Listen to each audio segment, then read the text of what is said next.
అప్పుల బాధలు వెంటాడుతున్నాయా? అయితే 6 JVR వారి జాతిరత్నాలు ధరించండి. తిరుమల అంశాలపై మాజీ ముఖ్యమంత్రి వైఎస్ జగన్మోహన్ రెడ్డి చేసిన వ్యాఖ్యలు ప్రస్తుతం దుమారం రేపుతున్నాయి. పరకామణికి సంబంధించి అదొక చిన్న దొంగతనం అంటూ ఆయన చేసిన వ్యాఖ్యలు కానీ, అలాగే లడ్డు కేసుకు సంబంధించి కూడా ఆయన చేసిన వ్యాఖ్యలు కూడా ప్రస్తుతం విమర్శల పాలవుతున్నాయి. ప్రస్తుతం మనతో పాటు దీనిపైన స్పందించేందుకు జనసేన తిరుపతి నియోజకవర్గ ఇన్ఛార్జ్ కిరణ్ రాయలు ఉన్నారు.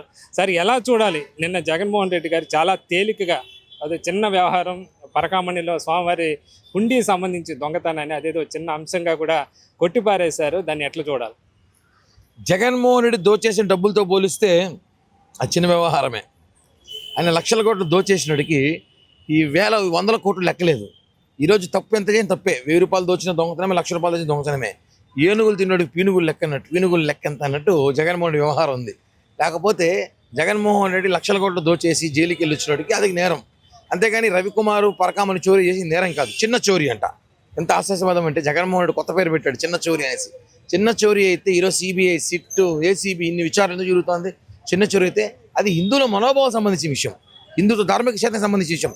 భక్తులు ప్రేమతో భగవంతునికి ఇచ్చిన డబ్బులు కొట్టేసి ఈరోజు అతను మద్దతుగా పలుకుతున్నామంటే సిగ్గుండాలి. అతను 14 కోట్లు మళ్ళీ తిరిగి ఇచ్చాడని మాట్లాడుతున్నాడు. 14 కోట్లు ఎలా ఇచ్చాడండి? అతని ఉద్యోగం ఎంత, అతని జీతం ఎంత? 14 కోట్లు ఇచ్చాడు. ఎంత డబ్బులు ఉన్నాయి? ఎలా వచ్చాయి డబ్బులన్నీ? అతను ఏమైనా మీరు ఏమైనా వాటాలు ఇచ్చారా? సిండికేట్లు ఏమైనా లేదు కదా. అతను దేవుని డబ్బు కొన్ని సంవత్సరాలు కొట్టేసి దొరికిన అతను మీరు ప్రజల ముందు పెట్టాలి తప్ప అతను మీరు తీసుకెళ్లి కోర్టులో జ్యుడిషియల్ ప్రకారం సెటిల్మెంట్ చేసుకున్నారు. దీన్ని మేము ప్రశ్నిస్తున్నాం. కాబట్టి ఆ డబ్బులు దోచేసిన డబ్బులు ఆల్రెడీ టీడీడీకి ఇచ్చామన్నారు. ఎంత ఇచ్చారు, ఎవరికి ఇచ్చారు, ఈవెన్ డీటెయిల్స్ తెలియాలి. కానీ చిన్న చోరీ కొట్టిపారడం అయితే హాస్యాస్పదము, ఆశ్చర్యకరము. జగన్కి అవగాహన లేదని మాట్లాడుతున్నాను. ఎందుకంటే $9 వ్యవహారం ఇది.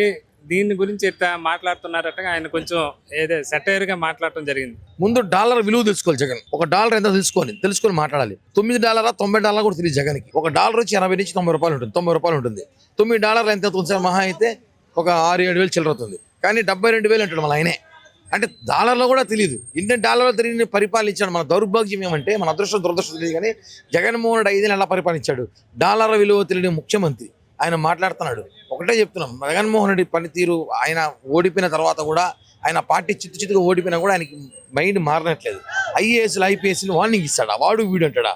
ఏమనుకుంటారండి? ఐఏఎస్లు ఐపీఎస్లు క్షమాపణ చెప్పాలి. జనసేన పార్టీ డిమాండ్ చేస్తున్నాం, చెప్పాలి. లేకపోతే ఐఏఎస్లు ఐపీఎస్ల మీద కేసు నమోదు చేయండి. ఎందుకంటే ఇతను చాలా చిన్నగా మాట్లాడుతున్నాడు. దేవుడి లెక్కలేదు, ఐఏఎస్ ఆఫీసర్ని లెక్కలేదు, ఐపీఎస్ని లెక్కలేదు, ప్రజలనే లెక్కలేదు, మనుషులను లెక్కలేదు. కాబట్టి జగన్మోహన్ రెడ్డి నిన్న మాట్లాడిన ప్రెస్ మీట్పై మేము తీవ్రంగా ఖండిస్తున్నాం. ఇంకోసారి ఇలాంటి మాటలు మాట్లాడితే మాత్రం బాగోదని కూడా హెచ్చరిస్తున్నాం. లడ్డు కేసు, లడ్డు వ్యవహారం పైపు అది కేంద్రం సిబిఐ ఆధ్వర్యంలో ప్రస్తుతం దర్యాప్తు కల్తీ వ్యవహారం జరుగుతోంది. దానిపైన కూడా జగన్మోహన్ రెడ్డి వ్యాఖ్యలు చేశారు.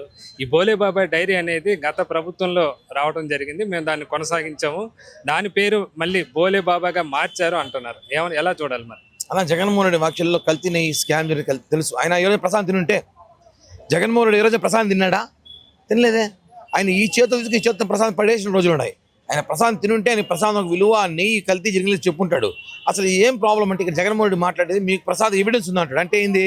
గత 5 సంవత్సరాల ముందు పెట్టిన ప్రసాదం లడ్డు కానీ, వడ కానీ, అన్న ప్రసాదాలు ఉంటే జగన్మోహన్ రెడ్డి ఒప్పుకుంటాడేమో. అవి ఉండవండి. ప్రసాదం చెడిపోతాయి వారానికి, ఎవరైనా సరే. ఆ ప్రసాదం కాదు కావాల్సింది ఎవిడెన్స్ ఏమున్నాయి మా దగ్గర తెలుసా? మీరు కొన్న నెయ్యి డీటెయిల్స్, ఎవరు కొన్నారు, ఎంత కొన్నారు, ఎన్ని లక్షల టన్నులు కొన్నారు, ఏ లారీలో కొన్నారు, ఏ ట్రాక్టర్లో కొన్నారు, ఇవన్నీ ఎవిడెన్స్ ఉంది. దీని ద్వారానే కేసు నమోదు చేస్తాం, దీని ద్వారా పట్టుకుంటాం. బోలేబాబా డైరీలో అసలు ఆవులే లేదు, చుట్టుపక్కల ఆవులతో నెయ్యే రాలేదు. నెయ్యి ఎలా వస్తుంది? అది ఆవులకు నెయ్యి వస్తుంది సార్? ఎలా ఆశ్చర్యంగా ఉంది. నీళ్ళు అది కెమికల్తో చేసి నెయ్యి కాబట్టి ఒప్పుకున్నారు. కాబట్టి సిబిఐ ఎంక్వైరీ జరుగుతుంది. ఆయన జగన్మోహన్ రెడ్డి గారు చెప్పినట్టు త్రిపాఠి గారు ఉన్నప్పటికీ కూడా సిబిఐ చీఫ్ ఆధ్వర్యంలో సుప్రీంకోర్టు పర్యవేక్షణలో ఈ కేసు జరుగుతోంది. మరి ఎందుకు ఆయన ఒక అధికారిని, అందులో సిట్లో ఉండే ఒక అధికారిని నిందించడం ఎలా చూడాలి? జగన్మోహన్ రెడ్డి అధికారులు లెక్కలేదు సార్. జగన్మోహన్ రెడ్డి ఒక మూర్ఖుల్లో ప్రవర్తిస్తాడు. అధికారులు ఐఏఎస్ ఐపీఎస్ పేరు పెట్టి బెదిరిస్తున్నాడు. నేను అదంటే ఆయన మళ్ళీ వస్తుంది. ఏంది వచ్చేది? మళ్ళీ హిందువులు అయితే జగన్మోహన్ రెడ్డికి ఓట్లేసే పరిస్థితి లేరు, జగన్మోహన్ రెడ్డి నమ్మే పరిస్థితి లేరు. వెంకటేశ్వర స్వామి పేరుతో రవికుమార్ అనే వ్యక్తి చోరీ చేసి అతన్ని మీరు వెనకేసుకొస్తారా? మీకు అంత ప్రేమ ఉంటే అతను మీ పార్టీలో చేర్చుకోండి, ఎమ్మెల్యే సీట్ ఇచ్చుకోండి, ఎమ్మెల్సీ చేసుకోండి. రవికుమార్ ఏదైతే మన చనిపోయిన వ్యక్తి ఉందో సతీష్ సంబంధించి మాజీ ఏవేస్ఓ, ఆయన మరణానికి కూటమి వేధింపులే కారణం అన్నట్లుగా ఆయన మాటలు ఉన్నాయి సార్. అది విచారణ జరుగుతోంది, విచారణలో ఎక్కువ మాట్లాడకూడదు. కానీ అతను హత్య అని చెప్పి తేలిపోయింది. హత్య ఎవరు చేశారో కూడా పట్టుకునే ప్రస్తున్నారు. ఒకవేళ ఇప్పుడు పట్టుకున్నా కూడా ఇప్పుడు బయట పెట్టే పరిస్థితి, ఎందుకంటే వాళ్ళు పరారైపోతారని చెప్పి కూడా వాళ్ళు పట్టుకునే ప్రయత్నం జరుగుతామని చెప్పి కూడా మాకు కొంతమంది అధికారులు చెప్పారండి. అంటే జగన్మోహన్ రెడ్డి వ్యాఖ్యల్లో చాలా తేలికగా ఇప్పుడు పరకమని చోరీ కానీ నిన్న ఏదో ఒక ఆలయంలో లడ్డు ఏదో అన్నట్లుగా ఆయన మాటలు కానీ ఎలా చూడాలి? తిరుమల శ్రీవారి ఆలయం అంటే మనకు తెలుసు, ప్రపంచవ్యాప్తంగా వస్తూ ఉంటారు. అలాంటి ఆలయానికి సంబంధించి ఇలాంటి వ్యాఖ్యలు ఎలా చూడాలి? భక్తుల మనోభావాలు ఎట్లా పరిగణించాలి? అన్న ఏ రోజైనా భార్య బిడ్డలతో గుడి కూర్చుంటే ఆలయం ఏది తెలిసేది. ఏదో ప్రోటోకాల్ పరిధిలో పైన ఒక సంక్రాంతి సంవత్సరం ఒక రోజు వస్తాడు ఆ బ్రహ్మోత్సవాలకి వచ్చి వెళ్ళిపోయాడికి ఏం తెలుసు దేవుడి గురించి. ఏ రోజైనా గుళ్ళో ఏం సేవలు జరుగుతుంది, ఆ గుళ్ళో ఏం జరగలేదు. ఏదో ఈ 3 రెడ్లు తెచ్చి ఒకని ఈవోగా ఒకటి చైర్మన్గా వేసేసాడు, వాళ్ళు చూసుకుంటున్నారు. ఆ గుళ్ళో సాంప్రదాయం ఏంటి తెలిస్తేనే ఏం ఆలయం తెలుస్తుంది. అది ఏం ఆలయం కూడా తెలియకుండా జగన్మోహన్ రెడ్డి 5 సంవత్సరాలు పరిపాలించాడంటే ఇంతకన్నా దౌర్భాగ్యం ఏం లేదన్న. ఇప్పుడు మన పిఏ గురించి అప్పన్న ఎవరు ఉన్నారు కదా, మాజీ వైవి సుబ్బారెడ్డి, ఆయన పిఏ కాదు, ఆయన ప్రస్తుతం టీడీపీ ఎంపీ పిఏ అన్నట్లుగా వ్యాఖ్యానిస్తున్నారు. అయితే గతంలో చూస్తే మనకు ఆ విజువల్ కానీ వీడియోలు కానీ సుబ్బారెడ్డితో పాటు ఆయన అప్పన్న తిరుగుతున్న విజువల్ కూడా ప్రత్యక్షంగా మనం చూస్తున్నాం. మరి జగన్ వ్యాఖ్యలు మరి ఎందుకని ఆయన డైవర్ట్ చేయడానికి అనుకోవాలా? మరి ఎందుకు అలా మాట్లాడుతున్నారా? జగన్ తప్పించుకుని డైవర్ట్ పాలిటిక్స్ చేస్తున్నాడు. ఏదైతే వీపీఆర్ ఉన్నాడో ఆయన గతంలో వైసీపీలో ఉన్నాడు, మొన్న ఈ పార్టీలోకి వచ్చాడు. ఇవన్నీ వైసీపీ హయాంలో జరిగింది కాబట్టి ఇప్పుడు తప్పించుకోవాలని చూస్తాడు. వైసీపీ వాళ్ళు టీడీపీ వాళ్ళకి వేస్తారు కాదు, వీపీఆర్ వైసీపీలో ఉన్నప్పుడు జరిగిన కుట్రలు అనుకుంటే కూడా ఇది కూడా ఎవరైనా సరే వెంకటేశ్వర స్వామి విషయంలో ఎవరు చేసినా, ఏ అప్పన్న కానీ వీపీ ఎవరైనా సరే వెంకన్న స్వామి విషయంలో ఎవరు తప్పులు చేసినా దాని మీద చర్యలు తీసుకునే బాధ్యత అధికారులకు ఉంది, పోలీసు అధికారులు కూడా కోరుతున్నాం. దీన్ని డైవర్ట్ చేయడానికి కూటమి ప్రభుత్వం మీద చూడడానికి జగన్ అనేక ట్విస్టులు అనేక మలుపులు చేయడానికి ప్రయత్నిస్తున్నాడు. ఇవన్నీ కూడా నమ్మకుండా విచారణ వేగవంతం చేయాల్సిన అవసరం అయితే ఉందన్న. ఇప్పుడు గతంలో ఎప్పుడు టీటీడీ ఉద్యోగుల పైన కేసులు దాఖలైన ఈ తరహాలో ఇప్పుడు 11 మంది ఉన్నత ఉద్యోగులు, వాళ్ళు డిప్యూటీ స్టాఫ్ అధికారులు కూడా ఉన్నారు. దీంట్లో 11 మంది దానికి కేసులు పాలవటం వెనుక ఎవరు కారణం అంటారు? దానికి సంబంధించి నెక్స్ట్ అరెస్టులు ఎవరు ఉండబోవచ్చు? అలా గత ప్రభుత్వంలో 2 చైర్మన్లు ధర్మారెడ్డి 3 అరెస్ట్ అయ్యే అవకాశాలు చాలా ఉన్నాయి, కనిపిస్తున్నా. వాళ్ళు తప్పించుకోవాల్సిన కుదరదు, ఖచ్చితంగా దొరుకుతారు. వీళ్ళందరూ సమక్షంలో కొంతమంది అధికారులు, టీటీడీలో అధికారులను బెదిరించి భయపెట్టో వాళ్ళ కుల ప్రేమతోనో వాళ్ళు చేశారు. ఇప్పటికే కొంతమంది అరెస్ట్ అయ్యారు. వీళ్ళు అరెస్ట్ అయితే పూర్తిగా కేసు మొత్తం కూడా ప్రజలకు తెలుస్తుందన్న.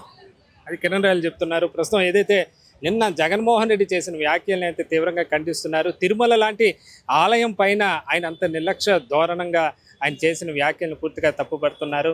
అలాగే దీనిపైన త్వరలోనే అరెస్టులు ఉంటాయని, దానికి సంబంధించి పూర్తి స్థాయిలో విచారణ కూడా జరుగుతుందని చెప్పి కిరణ్ రాయలు స్పష్టం చేస్తున్నారు. ఖచ్చితంగా దీంట్లో తప్పు చేసిన వాళ్ళు శిక్ష నుంచి తప్పించుకోలేరని వ్యాఖ్యానిస్తున్నారు. ఇది ఏదైతే జగన్మోహన్ రెడ్డి వ్యాఖ్యలపైన తిరుపతి ఇన్ఛార్జ్ కిరణ్ రాయలు స్పందన. కెమెరామ్యాన్ ప్రకాష్తో వర్మ, మనం టీవీ.